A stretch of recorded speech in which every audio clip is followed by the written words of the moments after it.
지난 2021년 경남 지역의 학교에서 펜타닐을 불법으로 투약한 사람은 다름 아닌 청소년들이었습니다. 자, 펜타닐 사용한 것도 있네요, 이거.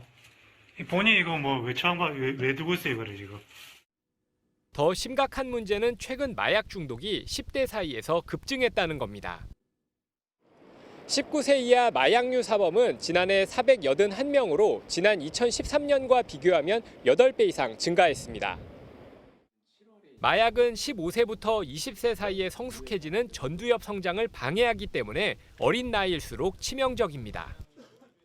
20살, 22살이 되어도 계속 14세, 15세와 같은 질풍노도의 시기와 같이 충동 조절을 하지 못하고 뭔가 정서적으로 불안정한 상태로 평생을 그런 상태로 살아가게 만든다는 면에서는 너무도 치명적이기 때문에 마약 중독을 끊기 위한 치료기관이 부족한 것도 문제입니다.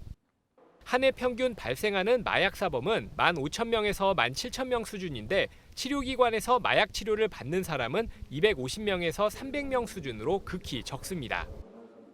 전국 21곳의 마약류 중독자 치료보호 지정병원 중 현재 실질적으로 중독자 치료를 하고 있는 곳은 인천 참사랑병원 등 2곳뿐입니다. 마약 범죄의 재범률은 37%. 예방과 홍보도 중요하지만 치료가 더 활성화돼야 한다는 지적이 나옵니다. 청소년 마약 오남용 예방을 목적으로 식품의약품안전처가 지난 2015년 제작한 영상입니다. 인터넷, SNS로 이런 약 사는 건 명백한 범죄 행위. 일선 학교에서 듣는 마약 예방 수업에 지금도 포함된 자료인데 마약의 위험성을 인식시키는 것이 목적입니다. 영상에 달려있는 댓글을 보면 마약의 위험성과는 무관한 내용이 대부분입니다. 청소년들이 받고 있는 마약 예방 관련 교육은 안전 분야 7대 표준안에 나와 있습니다.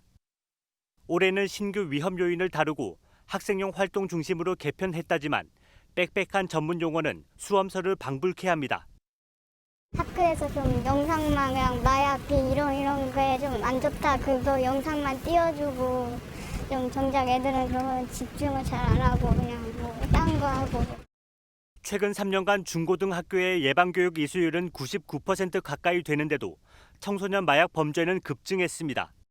전문적인 외부 교육은 학교가 신청해야 받을 수 있어 청소년들은 교육당국이 제공하는 예방교육에 의존할 수밖에 없습니다. 약이라는 거에 대해서는 전문가가 약사다 보니까 전문 약사 강사가 하는 것이 신뢰를 줄 수 있다는 면에서는 가장 중요한 거는 이제 교육 횟수를 좀 늘려야 되는데 그렇다면은 교육부에서 서울시 교육청은 다음 달부터 2달간 한국마약퇴치운동본부와 연계해 학교에서 마약 예방 특강을 진행하겠다고 밝혔습니다. 교육부도 전문 강사를 지원해 학생들에게 제대로 된 마약 예방 교육을 제공하겠다는 방침입니다. 여느 때처럼 학생들로 북적이는 대치동 학원가. 평소와 비슷해 보이지만 지난 3일 발생한 마약 음료 사건으로 학생과 학부모들은 여전히 긴장 상태입니다. 놀라는 것 같기도 하고 이런 일이 많이 있는 건 아니다 보니까 애들도 막 걱정하기도 하고 그래서.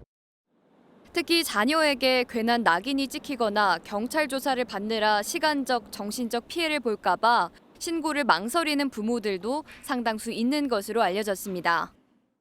아이들 한참 자라날 아이들한테 이렇게 미치는 것은 말도 안 되는 것 같고요. 아이들 보호 차원에서 누가 선뜻 신고를 하겠어요. 누가 그거 신고하라고 권할 수는 없는 거죠. 마약 음료를 마신 학부모를 포함해 피해자 7명도 처벌 대상인지 알아봤습니다. 현행범에서는 모르고 마약을 투여한 경우에는 처벌받지 않습니다. 다만 단순 아르바이트라 하더라도 마약을 건네면 처벌받을 수 있습니다. 어렴풋이라도 마약류라는 걸 알고 전달을 해줬다면 처벌 대상이 될 수 있습니다. 경찰은 피해 사례가 많이 확인돼야 사건 가해 일당의 형량이 높아질 수 있고 윗선 추적이 쉽다며 적극적인 신고와 제보를 당부했습니다.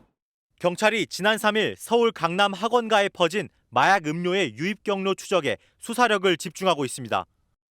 MBN 취재를 종합하면 경찰은 피의자 진술을 바탕으로 퀵서비스로 받은 마약 음료가 최초 100병가량인 걸 확인했습니다. 이 마약 음료는 해외 배송이라고 적힌 상자에 들어있었습니다. 경찰은 현재 100병 가운데 일부만 회수한 것으로 알려졌습니다.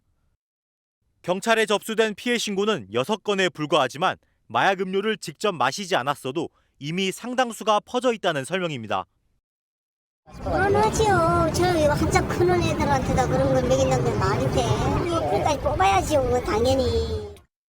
마약이라는 게 솔직히 구하기 어렵다고 생각이 들었는데 그렇게 학원 같은 데서 그렇게 나타난다는 건 안 믿겼다고 표현해요. 경찰은 이 상자를 배송한 택배기사를 추적하고 있는 가운데 국제 택배로 포장된 만큼 해외 유입 가능성도 배제하지 않고 있습니다. 2명씩 짝을 이뤄 서울 강남 학원가에서 고교생들에게 마약 음료를 건넨 일당 4명. 어제 오전 9시 30분쯤 피의자인 20대 여성이 자수하며 지금까지 3명이 붙잡혔고 경찰은 나머지 1명을 추적하고 있습니다. 이들은 메가 ADHD라는 상표가 붙은 마약 음료를 건네며 학생들이 구매 의향을 묻는 설문지에 남긴 학부모 전화번호로 협박까지 했습니다. 특히 추첨을 통해 문화상품권을 주겠다며 어린 학생들을 꼬드긴 사실도 확인됐습니다. 학부모들은 분통을 터뜨립니다. 아이들한테 그 음료를 준다는 게 저는 이해할 수가 없어가지고. MBN 취재진과 연락이 닿은 피해 학부모는 아이가 학원으로 들어가면서 마약을 투약했으니 500만 원을 들고 나오라는 전화를 받았다고 밝혔습니다. 이어 한 모금만 마시고 버렸다라거나 맛이 이상해서 버렸다 등 다른 학부모들의 증언도 있다고 전해 실제 피해는 더 커질 가능성도 있습니다. 경찰에 접수된 피해 신고는 지금까지 6건. 서울경찰청은 이번 사례를 서울 학부모에게 알리고 대치동 등 학원 밀집 지역 4곳을 집중 순찰하는 한편 마약 범죄 수사대가 배후를 추적하기로 했습니다.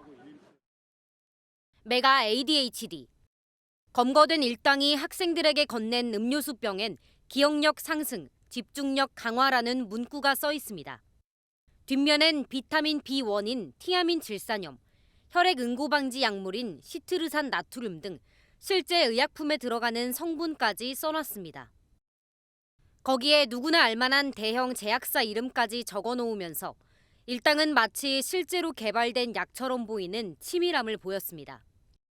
하지만 해당 제약사는 해당 제품은 물론이고 시중에 ADHD 약을 판매하고 있지 않다고 밝혔습니다. 원래 좀 파는 약이나 디자인 보신 적이 있나 해가지고 파는 약 아니에요. 일당은 마약을 마시게 하는 데서 그치지 않고 피해 학생에게 부모 연락처를 받아가 돈을 주지 않으면 자녀가 마약한 사실을 알리겠다며 협박까지 저질렀습니다. 음료를 마신 학생들은 마약 간이 검사에서 필로폰 양성 반응이 나왔는데 먼저 검거된 40대 여성은 마약이 들어있는지 몰랐다며 모르는 사람이 시켜서 아르바이트인 줄 알았다고 진술했습니다. 경찰은 일당 배후에 마약 유통을 계획한 주범이 있을 가능성까지 확대해 수사를 이어가고 있습니다. 수사관들이 전봇대 아래를 파자 필로폰이 튀어나옵니다. 요거 있는 거. 미리 약속된 장소에 마약을 숨겨두는 이른바 던지기 수법으로 유통된 마약을 경찰이 수색하는 겁니다. 경남경찰청 광역수사대는 SNS를 통해 전국에 마약을 유통한 운반책 A씨와 이들에게 산 마약을 투약한 10대 4명 등 100명을 검거했습니다. 특히 운반책 가운데선 10대 1명도 포함됐는데 이들은 주급 350만 원, 월 최대 1,000만 원에 이르는 고수익 알바 유혹에 넘어가 범행에 가담했습니다. 일을 열심히 하면 한 달에 1,000만 원을 벌 수 있다. 이렇게 고수익으로서 피해자들을 유혹했습니다. 앞서 서울에서는 필로폰을 투약한 14살 A양이 경찰에 붙잡혔습니다. 딸이 집에 쓰러져 있는 걸 보고 어머니가 신고했는데 A양 역시 텔레그램을 통해 필로폰을 구매한 것으로 드러났습니다. 이처럼 10대 마약사범은 최근 5년간 3배 가까이 늘었는데 문제는 SNS에서 가상화폐로 거래돼 적발이 쉽지 않단 겁니다.